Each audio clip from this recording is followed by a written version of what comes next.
I've tried to make an intro so many times. We're going to be reading and reviewing When Fairies Stole The Sky. So this was actually written by one of my friends. This is an author copy. I'm so excited. He even wrote a little message for me on the inside. This was written by James Alexander Gaffney, by one of my friends. He is an artist, he's an author, he's a fellow creative, but he also, like me, has ADHD and he is also autistic and dyslexic. And he wrote a book. Well, he's written a few books, but he wrote this one. Let's do a little reading vlog and just review it as we go. My name is Abigail. If you've never been here before, I am an ADHD 31-year-old lady and I am trying my best to navigate life as a late diagnosed woman. We just make fun, cozy content over here. We get real honest about mental health and aren't afraid to show our emotions. And I'm so excited to get into reading this. So here we go. Adventure starts on the first page. I'm very excited about this. So just so everyone knows, there's 19 chapters in this book. We have 19 chapters. I just want to say I love the layout of this book. When I spoke to James about it, he was explaining to me that the way that the book is set out, the font that they chose, the way that the font is spaced, everything is set out with people who are neurodivergent, who maybe have dyslexia, people that just struggle with these kind of things. It's them friendly is what I'm trying to say. It's what I'm trying to say. We'll do a chapter by chapter check-in. Let's do that. Why not?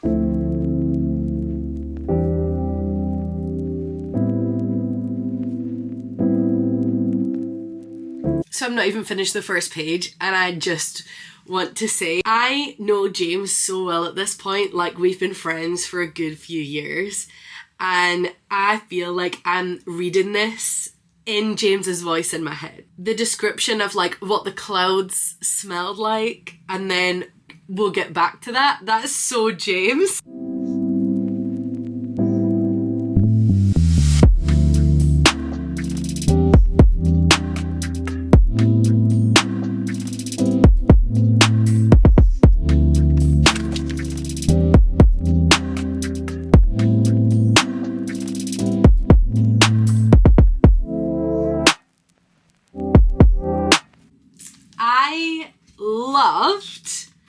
Loved this little like prologue.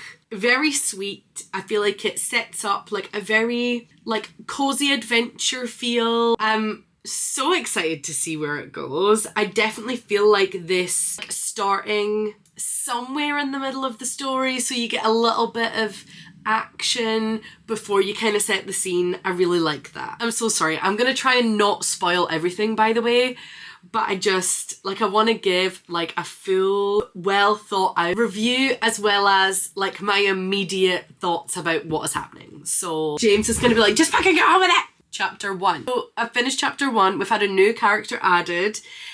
Again, still the same very like mystical, magical tone of what was in the prologue. Very cozy adventure.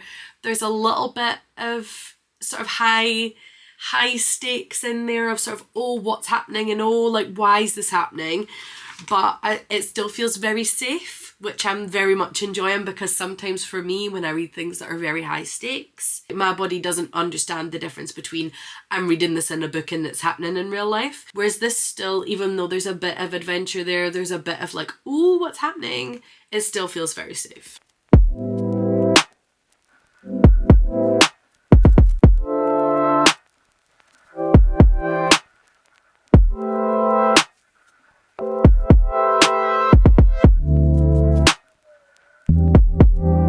Okay, we've been left on a cliffhanger. Left on a cliffhanger with chapter 2. Oh my god.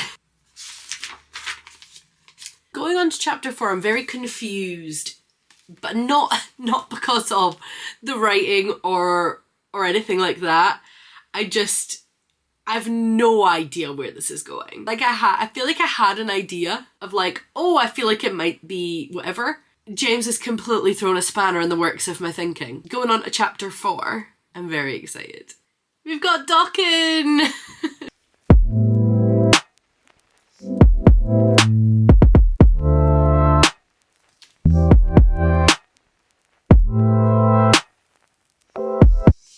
feel like this is also the most Scottish interaction ever, where people are like, yeah, it's the Gaelic for this. What's your problem? And people are like, no, it's fine. It's okay. Okay, so I thought reading chapter 4 that the Earl was going to be Angus.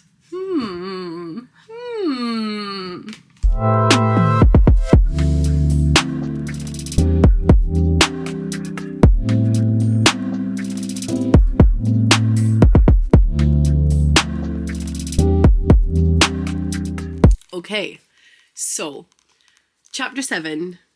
I don't know how I feel about Sunny. I'm not gonna lie. My spidey senses are tingling.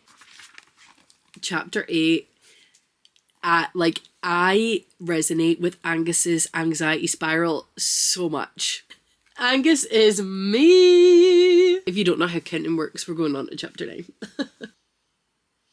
Okay, so Sunny has kind of redeemed herself. I'm not gonna lie.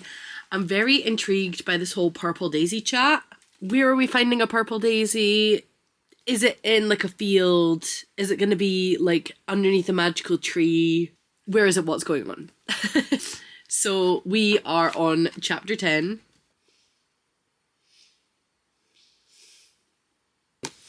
I had to take a little scroll break, so I'm gonna continue reading. Or actually, will we go downstairs? We'll get comfy and cozy on the sofa. Yeah, let's do that. Chapter 10 was, I feel like it was nice to get a little bit of backstory into Johan and the battle that he's sort of like been a part of and the effects of that. And I think especially like as a book that's sort of like more geared towards children, I think it's a really accessible way to explain PTSD. And I very much like that the twins are called Craig and Tara. If you worked at Haven or have been on a Haven holiday, you probably know why that's funny. Okay, so chapter 11, there was a lot going on. There's a lot happening, a lot of action and a rescue and all these kinds of things. And I feel like it's definitely moved the story on. One thing that I have been enjoying about this so far is that it is quite fast paced. There is a lot going on, but it's not so much that you're confused. Something's always happening, you're not getting bored.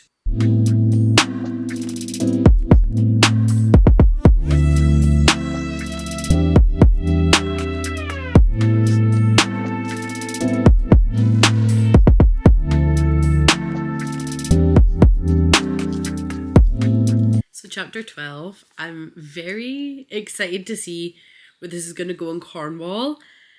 I need to know what's happening with Angus. I feel like I'm so like, what is he okay? He's just so little. I am very excited to see where the whole Cornwall Viking storyline goes. It makes me very happy that they've gone to Cornwall, because you might not know, if you're not a part of one of the Celtic nations, which I am, which James is, that Cornwall is also Celtic. But yeah, I'm very excited that we're in Cornwall, and it's somewhere that I've always wanted to visit as well, so...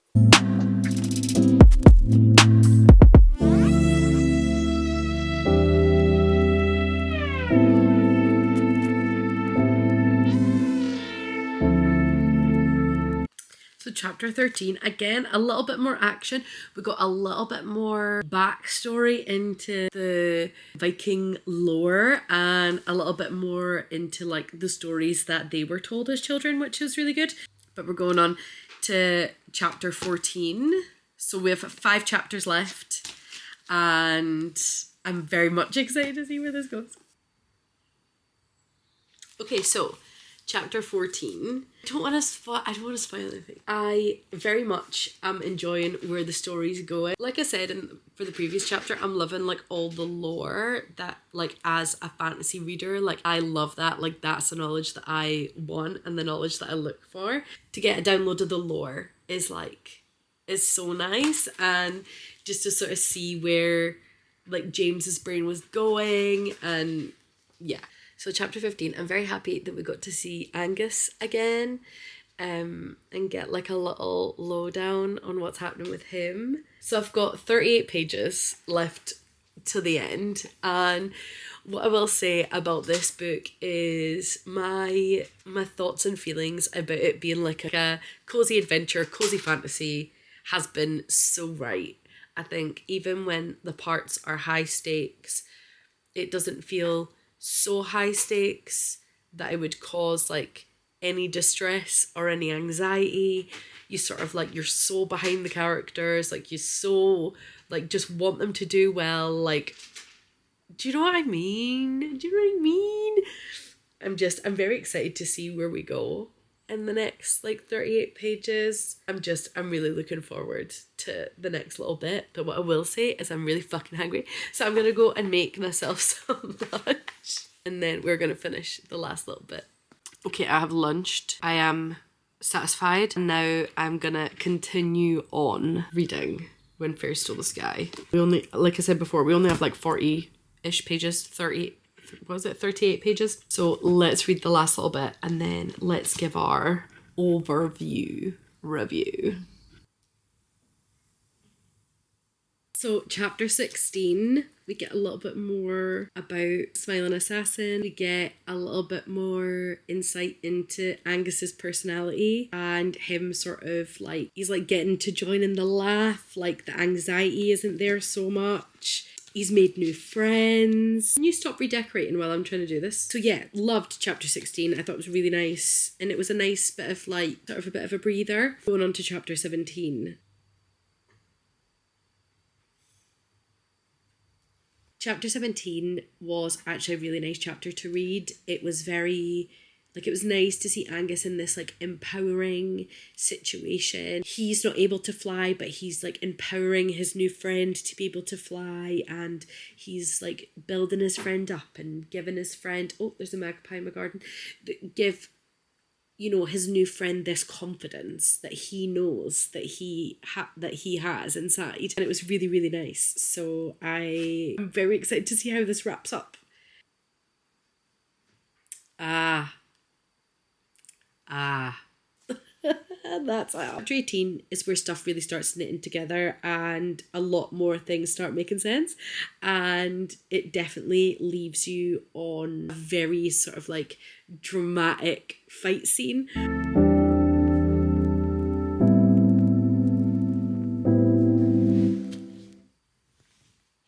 It's his brother. It's his brother.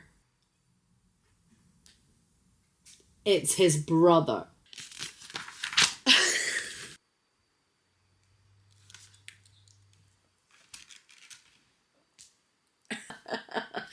And the fact that Mousy and Jaggy and Haggy have appeared. Are you joking? So When Fairies Stole the Sky by James Alexander Gaffney was a very light, cozy, yet exciting read. I think as somebody who loves fantasy and is very at home in the cozy fantasy genre, this was a really nice book to read. I definitely think even as an adult reading something that is geared more towards children, it still resonated with me.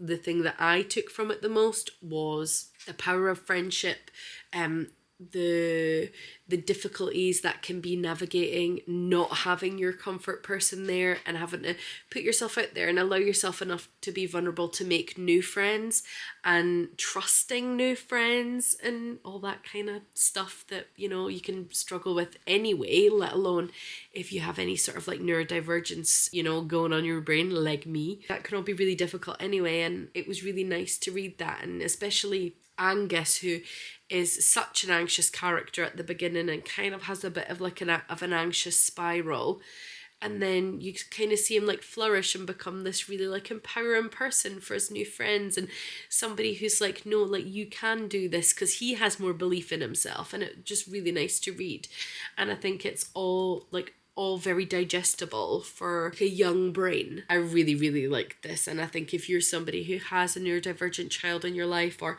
you've got, you know, kids in your family who you think might benefit from this, if you've got, you know, a child who maybe like they are a little bit anxious or they do struggle making friends, I think this is definitely a book that they would appreciate. And it's also quite fast paced as well, so when you have a child who is gonna maybe get a bit bored if there's not much going on, you're definitely not going to be bored reading this. There's always something happening. You're kind of like pulled along gently on this story, and you're kind of navigating it with the characters, and you don't really know how it's going to all tie nicely in a bow until the end. And I just think it's just a really, really nice story. So well done, James. This is so nice.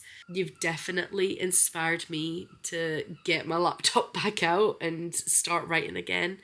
And yeah, I'm very, very proud of what you've created. Thank you so much for watching. If you're new here, my name is Abigail. I'm a curly book girly who reviews books and loves reading and posts about creative things online.